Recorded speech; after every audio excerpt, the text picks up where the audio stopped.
অবস্থা এমন দাঁড়িয়েছে যে চায়নার কাছে সরকার এখন $5 বিলিয়ন ঋণ চেয়েছে। কারণ সে ঋণ যে শোধ করতে হবে তার এই যে আপনার প্রায় $280 বিলিয়ন যে ঋণের সুদ দিতে হবে, এই ঋণের সুদ দেওয়ার টাকা এখন সরকারের কাছে নাই। তার ইমিডিয়েটলি $5 বিলিয়ন শোধ করতে হবে। এই টাকাটা সে আবার চায়নার কাছে চেয়েছে। তো দেখা হলো যে ঋণ করে ঘি খাইতে খাইতে যেটা হচ্ছে, মানুষের মধ্যেও দেখবেন যে একসময় যখন সে ঋণ শোধ করতে পারে না, মুদির দোকানের ঋণ শোধ করতে পারে না, তখন মানুষের কাছ থেকে ঋণ নেয়।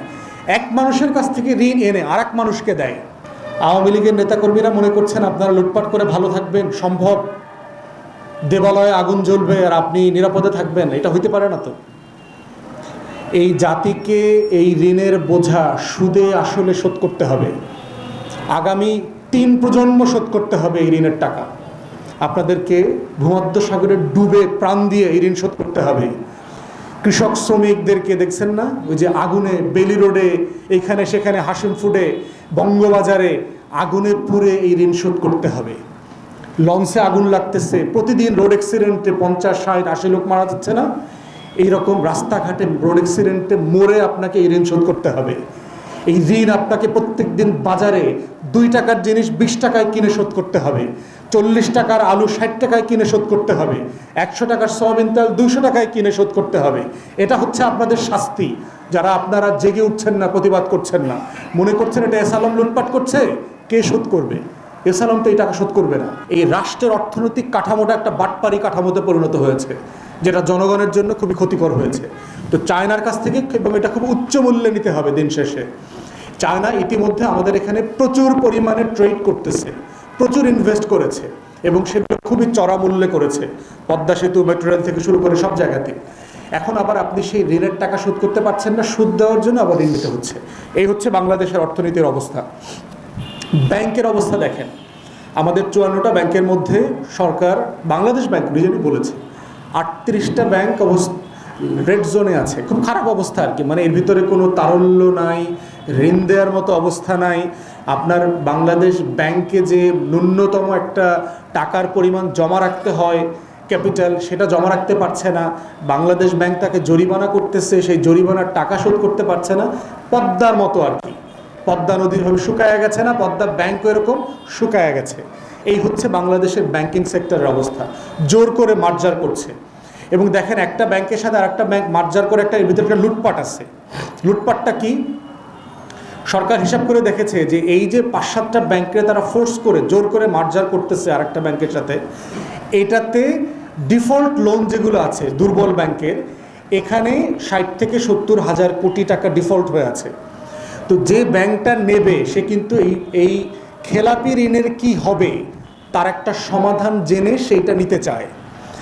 সরকার বলছে যে এই যে 60-70 হাজার টাকা ঋণ আছে, এরা যেহেতু সব আওয়ামী ঘরানার বাটপার ব্যবসায়ী, এই ব্যবসায়ীদের টাকাটা বাজেট থেকে আমরা দিয়ে দিব। সরকার এটা প্ল্যান করছে। 60 থেকে 70 হাজার টাকা মানে হলো প্রায় 3টা পদ্মা সেতুর টাকা, উচ্চ মূল্যের লুটপাটের টাকা, 70 হাজার কোটি টাকা। তো সেই পরিমাণ টাকা বাজেট থেকে দিয়ে দিবে। তো বাজেট কার টাকা? আমার আপনার টাকা, নইলে ঋণ করবে। আবার চিন্তা করেন, ওই যে চায়না থেকে ঋণ আনতেছে, IMF থেকে ঋণ আনতেছে, ওই ঋণ করে আবার এখানে দেবে। এই সরকারি মাফিয়াদেরকে আবার এনরিচ করবে। এটা হচ্ছে সরকারের প্ল্যান, সেকেন্ড বেইল আউট করা।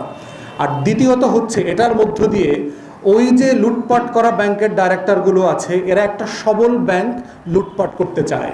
তারা এখন ব্র্যাক ব্যাংকটা খাইয়ে ফেলতে চায়, কারণ ব্যাংকে ওখানে টাকা আছে।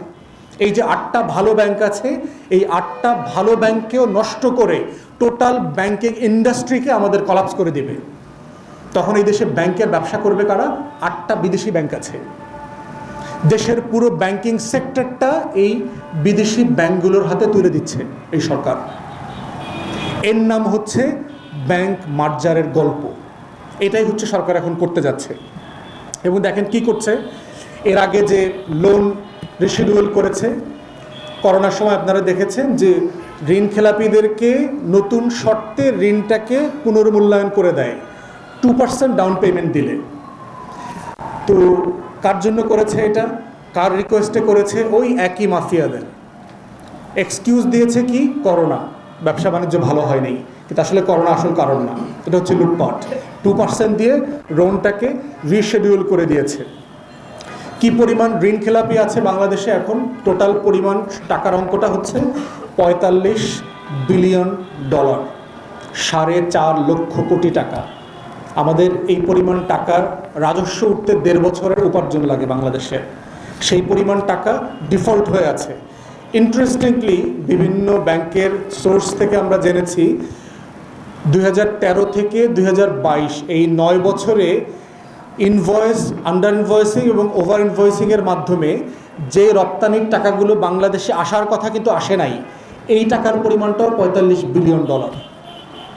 এখন আপনারা মিলায়া দেখেন যে আমাদের ডিফল্ট লোনের পরিমাণও $45 বিলিয়ন, একই সময়ে রপ্তানি করা টাকা যেটা বাংলাদেশে আসার কথা ছিল এই টাকার পরিমাণও $45 বিলিয়ন, 15টা পদ্মা সেতুর টাকা।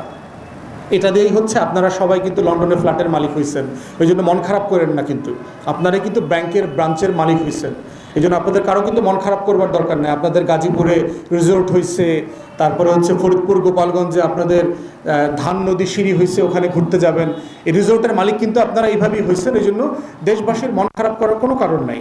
এইসব এগুলো আমরা সবাই গড়ে সবাই মালিক হয়েছে এগুলোর, ঠিক আছে?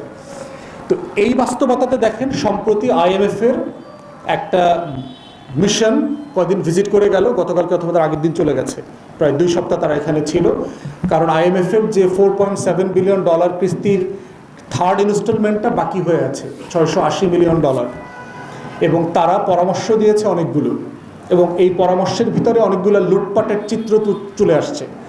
তার ভিতরে একটা বলেছিল যে তারা ন্যূনতম $19 থেকে $20 বিলিয়ন রিজার্ভ রাখা, কিন্তু আপনারা দেখেছেন গত সপ্তাহে আমাদের রিজার্ভ $14 বিলিয়ন নেমে গেছে। এটার শাস্তি হিসাবে কি করেছে? বাংলাদেশ ব্যাংকে যে সকল সাংবাদিকরা, অভদ্র সাংবাদিকরা, নিয়মনীতি না মেনে বেয়াদবি করে সরকারের ভাবমূর্তি নষ্ট করবার জন্য রাষ্ট্রদ্রোহিতার অংশ হিসাবে যখন তখন ঢুকে পড়ার বদচেষ্টা করে, এই ধরনের অভদ্র সাংবাদিকদেরকে তারা বিজ্ঞপ্তি দিয়ে বাতিল করে দিয়েছে, যেন তারা দেশের কোনো তথ্য আমাদেরকে জানাইতে না পারেন। বাংলাদেশ ব্যাংকে একটা নোবেল পুরস্কার দেওয়া দরকার, কারণ তারা দেশের ভাবমূর্তি রেখেছেন।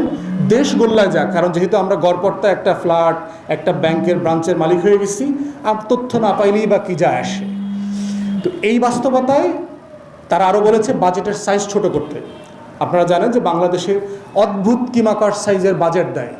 আমার আয় হচ্ছে 3 লক্ষ কোটি টাকা, 3,25,000 কোটি টাকা গত অর্থ বছরে উঠেছে। সেখানে আপনি বাজেট দিচ্ছেন ডাবলেরও বেশি, 7.5 লক্ষ কোটি টাকা, 8 লক্ষ কোটি টাকা। এই পরিমাণ ঋণ করে ঘি খাওয়া একটা রাষ্ট্র দিন শেষে ডিফল্ট তো করতেই হবে তাকে।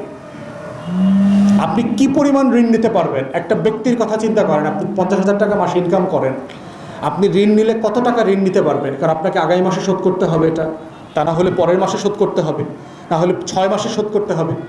সে তো আপনি শোধ করতে পারছেন না।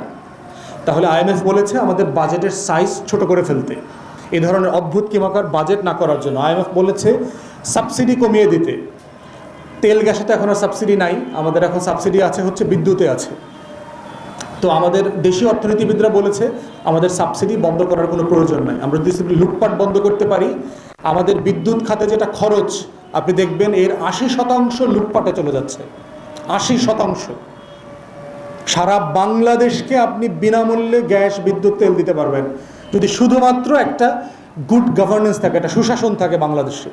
দেখেন কেজরিওয়াল দিয়েছে দিল্লিতে সকল মানুষের জন্য, আপনি সেটা না করে কি করছেন? এখন সাবসিডি বন্ধ করবে, দোহাই দেবে। IMF বলেছে যে আপনি $1 বিলিয়ন প্রতি বছর কুইক রেন্টালে দিচ্ছেন, আপনি সেই লুটপাটটা বন্ধ করবেন না, কিন্তু আপনি মাত্র $680 মিলিয়ন, 1 বিলিয়নের অর্ধেক টাকা পাওয়ার জন্য ওইটা বন্ধ করবেন না, কিন্তু সাবসিডি বন্ধ করে দেবেন। এই সাবসিডিটা কে পায়? আমার গরিব কৃষক পায়। ওই যে সেচ মৌসুমে তাকে কম দামে ডিজেল দেয়, তেল দেয়, বিদ্যুৎ দেয়, সার দেয়। এই টোটাল সাবসিডির উইথড্র করলে ক্ষতিগ্রস্ত হবে কারা? দেশের সাধারণ মানুষ, আমার কৃষি ক্ষতিগ্রস্ত হবে। এটার সমস্যা কি হবে? গণপরিবহনে ভাড়া বাড়বে, কোচ ব্যবসা, যারা আন্তঃজেলা সফর করেন এক জেলা থেকে আরেক জেলা, তাদের সফরের খরচ বাড়বে। এটার মানে হচ্ছে তাই। তো সব মিলিয়ে আমরা যেটা দেখতে পাচ্ছি যে বাংলাদেশের অর্থনীতি গত 53 বছরে কাঠামোগতভাবে আওয়ামী লীগ সরকার ধসে দিয়েছে। এটা হচ্ছে একটা অবৈধার দখলদার সরকারের অর্জন। আপনারা দেখেছেন 190 বছর আমরা যে ব্রিটিশ কলোনিতে ছিলাম, এই কলোনির সময় যে প্রতিষ্ঠানগুলো গড়ে উঠেছিল লুটপাটের অংশবাদে, এই প্রতিষ্ঠানগুলোকে ধ্বংস করে দিয়েছে। প্রত্যেকটা bank, insurance company, financial industry, share বাজার, বাংলাদেশ ব্যাংক, যা বলেন, আমাদের প্রত্যেকটা সংস্থা শেষ করে দিয়েছে এই রাষ্ট্রের। এগুলো কার? এই শোধ করতে হবে ধার দেনা কার? তো এই সব মিলিয়ে হচ্ছে আমরা মনে করছি, আমরা দাবি করছি যে বাংলাদেশ যে ফলিং সিচুয়েশনে আছে, যে পরন্ত বেলায় পড়ে যাচ্ছে পাহাড় থেকে, এটা ঠেকানো দরকার কোনো না কোনো ফর্মে। একটা রাষ্ট্র এভাবে চলতে পারে না, একটা দেশের অর্থনীতি এভাবে চলতে পারে না। লুটপাট একটা দেশের অর্থনীতির মূল কাঠামো হতে পারে না। প্রত্যেক দেশে লুটপাট আছে, দুর্নীতি আছে, কিন্তু বাংলাদেশে লুটপাটটা হচ্ছে প্রধানতম অনুষঙ্গ হয়ে গেছে, যে এটাই অর্থনীতির অনুষঙ্গ। প্রত্যেকটা প্রজেক্টের আগে চিন্তা করা হয় কয় টাকা লুটপাট করা যাবে। আপনি কদিন আগে দেখেছেন ঢাকা ইউনিভার্সিটির প্রো ভাইস চ্যান্সেলর গেছে হচ্ছে এসি কিনতে গেছে ফিনল্যান্ডে।